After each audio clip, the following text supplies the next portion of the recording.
Church father punished racist hotel manager who kicked out his father from the hotel. The autumn air was sharp, the wind carrying the faint scent of fallen leaves and damp earth as Ulricus and his young son, Cyril, approached the Grand Riverstead Inn. They had traveled nearly 40 miles on foot, with only a rickety wagon to carry their meager belongings. Ulricus's back ached, and his feet throbbed, but he pushed forward, his resolve steeled by the promise of shelter for the night. "Father," Cyril asked in a small voice, his hand tugging on his father's sleeve, "do you think they'll have a warm room for us?" His wide brown eyes glistened with both hope and fatigue. At just 8 years old, Cyril's world was simple. He trusted his father implicitly, believing in his quiet strength and unshakable goodness. Ulricus forced a reassuring smile despite his gnawing uncertainty. "Of course, my boy. They're bound to have room for travelers like us. Now, let's show our best manners." The Riverstead Inn was an imposing structure, its stone facade framed by intricate wooden beams. Its grandeur was unlike anything Cyril had ever seen. Warm light spilled out from its tall windows, and the faint hum of music and laughter reached their ears, promising respite from the chill of the evening. But as they stepped through the heavy oak doors into the plush lobby, they felt an immediate shift in the air. The warmth and merriment seemed to halt at their arrival, replaced by a silence as heavy as a winter storm. Ulricus paused, his hand tightening around Cyril's as he surveyed the room. Behind the polished front desk stood the hotel manager, a man with a square jaw, slicked back hair, and a cold, calculating gaze. His name tag read Dranick. The man's tailored suit and gleaming shoes suggested someone who valued appearances above all else. Dranick's eyes swept over them, his expression shifting into a disdainful sneer. Ulricus cleared his throat and approached the desk, bowing his head slightly in a gesture of respect. "Good evening," Ulricus began, his voice calm and steady. "My son and I have been traveling all day and are in need of a room for the night."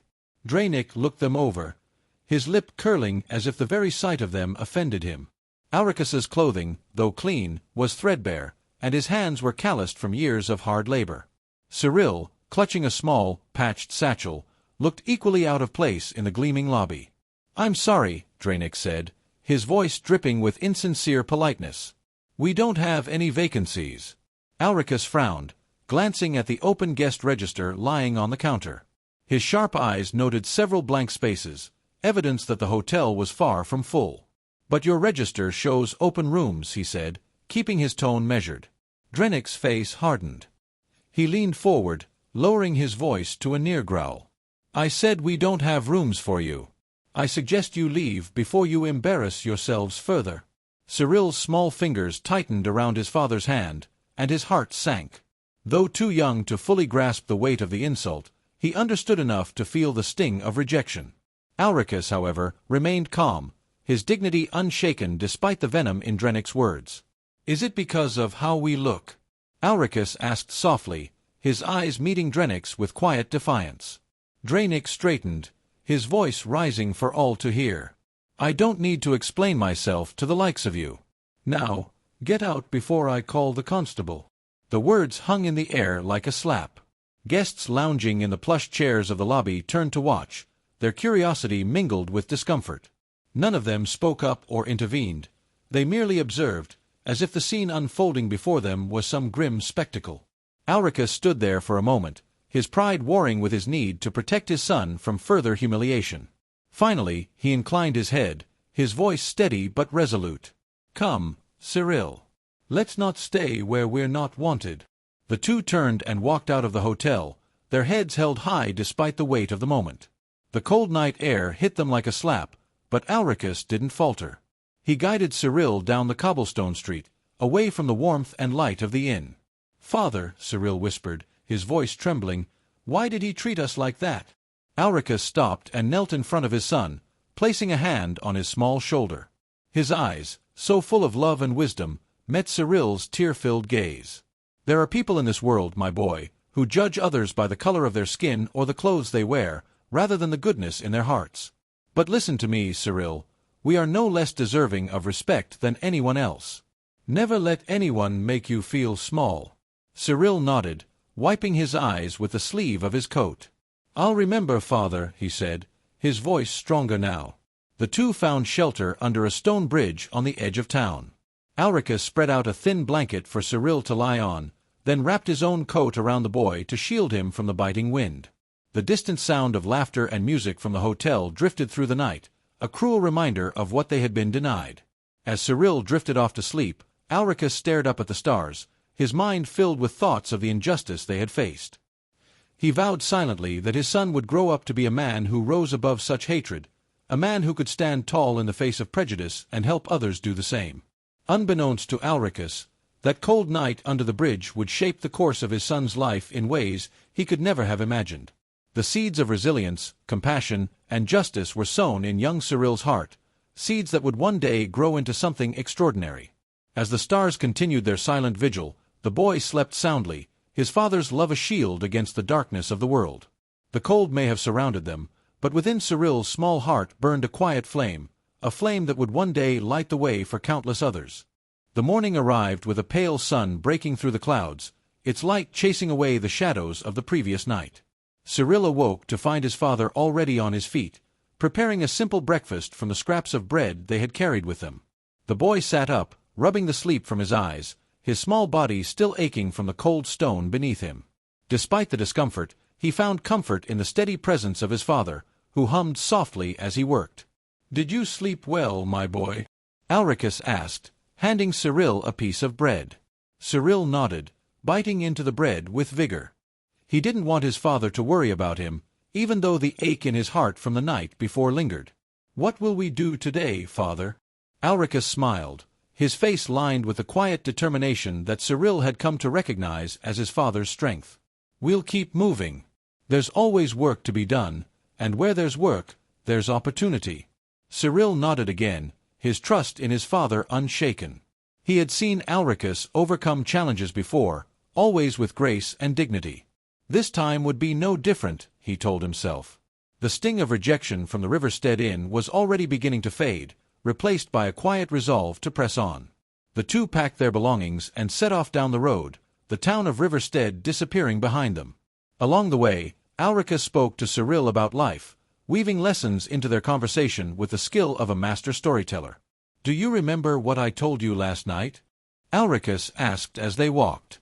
"Never let anyone make you feel small," Cyril replied without hesitation. Alricus nodded, his eyes lighting with pride.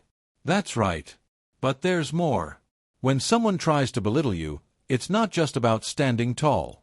It's about standing for something. Do you understand?" Cyril furrowed his brow in thought.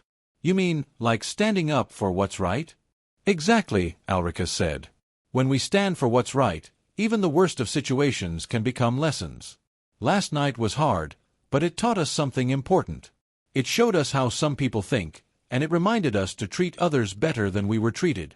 Cyril listened intently, the words sinking into his young mind.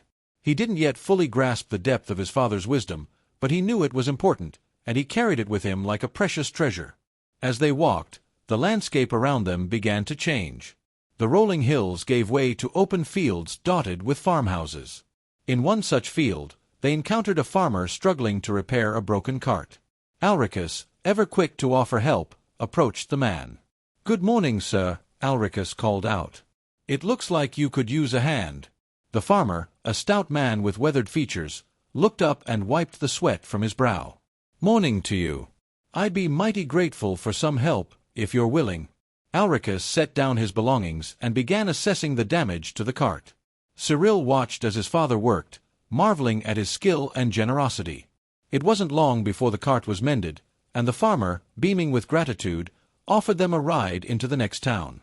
As they traveled, the farmer introduced himself as Orvan and shared stories of his life on the farm. Cyril listened with rapt attention, his young mind absorbing every detail. When they arrived at the next town, Orvan insisted on giving Alricus a small bag of coins as thanks.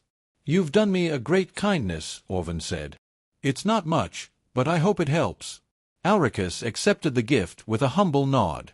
"Thank you, Orvan. May your kindness return to you tenfold." As they continued their journey, Cyril noticed a change in his father. The weight of the previous night seemed to have lifted, replaced by a renewed sense of purpose. Alricus's actions had shown Cyril the power of resilience and the importance of helping others, even in the face of adversity. That night, as they camped under the stars, Cyril lay awake, staring up at the endless expanse of sky. The events of the past 2 days played over and over in his mind, filling him with a mix of emotions he couldn't quite name. He thought about the hotel manager, Nick, and the cold rejection they had faced. But he also thought about Orvan and the warmth of his gratitude. "Father," Cyril whispered, turning to look at Alricus, who was lying beside him. "Yes, my boy," Alricus replied, his voice soft in the quiet night. "Do you think people like Nick can change?" Alricus was silent for a moment, considering the question. Finally, he said, "I believe they can. But it takes something powerful to change a heart filled with hate. Sometimes it's love, sometimes it's understanding, and sometimes it's a lesson they can't ignore." Cyril nodded, though he didn't fully understand. "Do you think we'll ever see him again?" "Perhaps," Alricus said.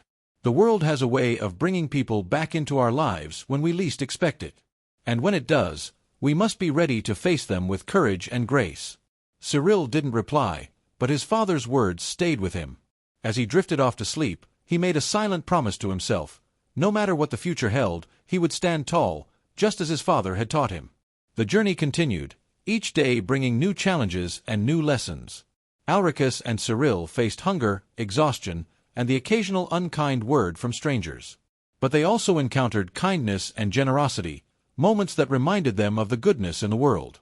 For Cyril, these experiences were like pieces of a puzzle, slowly coming together to form a picture of the man he would one day become. He didn't yet know what the future held, but he felt a growing sense of purpose, a quiet certainty that he was meant to do something important. And though he was still a child, the seeds of resilience, compassion, and justice that his father had planted within him were beginning to take root. The Riverstead Community Center was alive with activity.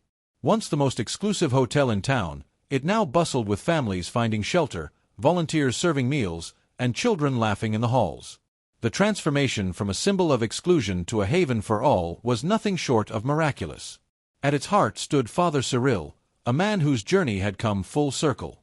Years had passed since Cyril had taken over the hotel, turning it into a beacon of hope for those in need. Under his leadership, the community center had become a sanctuary where no one was turned away, no matter their background. It offered food, shelter, education, and dignity, everything that had been denied to Cyril and his father on that cold night so long ago. As Cyril stood in the lobby, now lined with vibrant murals painted by local artists, he heard a hesitant voice behind him. "Father Cyril?" He turned to see a frail, older man with a face lined by years of struggle. Despite the toll time had taken, Cyril immediately recognized him. Nick, the former manager of the Riverstead Inn. Nick's once proud demeanor had faded, replaced by an air of humility. He clutched his hat in trembling hands, his eyes avoiding Cyril's. I wanted to thank you," he began, his voice cracking, "for giving me a second chance. After the church had taken over the property, Nick had been dismissed from his position. Left with nothing, he had spiraled into despair, forced to reckon with the consequences of his prejudice and cruelty. But Cyril, true to his father's teachings, had seen potential for redemption. He had offered Nick an opportunity to volunteer at the center, a chance to rebuild his life by serving others. "It's not me you need to thank," Cyril replied gently. "It's the people here, the ones who taught us all how to be better." Nick looked up, tears brimming in his eyes. "I was wrong," he said, his voice barely above a whisper. "All those years ago, I let my pride and hatred blind me. I see that now. I'm sorry for what I did to you and your father." Cyril placed a hand on the older man's shoulder, his expression filled with compassion. "Apology accepted. But true forgiveness comes not just from words, but from actions. Continue serving others, and you'll honor that apology every day." Nick nodded, the weight of his guilt easing slightly.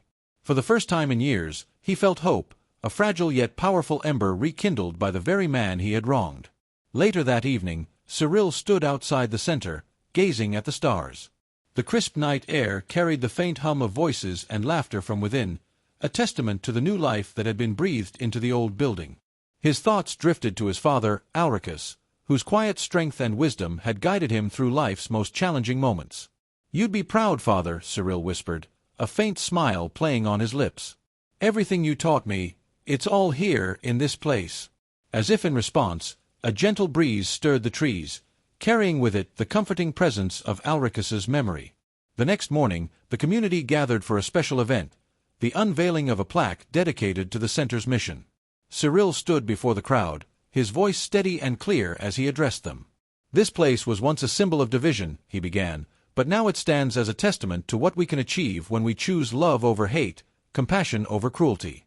My father, Alricus, taught me that no one is too small to make a difference and that dignity is a right, not a privilege. Today, we honor his legacy and the countless others who have suffered but persevered." The crowd erupted in applause as the plaque was revealed, its inscription simple yet profound. "In memory of Alricus, who taught us to stand tall and to stand for what is right. May this place be a refuge for all." As the years went on, the Riverstead Community Center became a beacon for the surrounding region, drawing people from far and wide who came not just for shelter but for inspiration. Cyril continued his work, guided by the lessons of his father and the resilience of his community. Dranick, too, found redemption. Through his work at the center, he transformed into a man of humility and service, earning the respect of those around him. Though the scars of his past remained, he used them as a reminder of how far he had come. And Cyril, every night, would look to the stars and feel the quiet presence of his father, knowing that the flame Alricus had kindled in him had become a light for others. In the end, justice had been served, not through vengeance, but through transformation. The boy who had once been turned away now stood at the center of a community bound by love, proving that even the darkest nights could give way to the brightest dawns.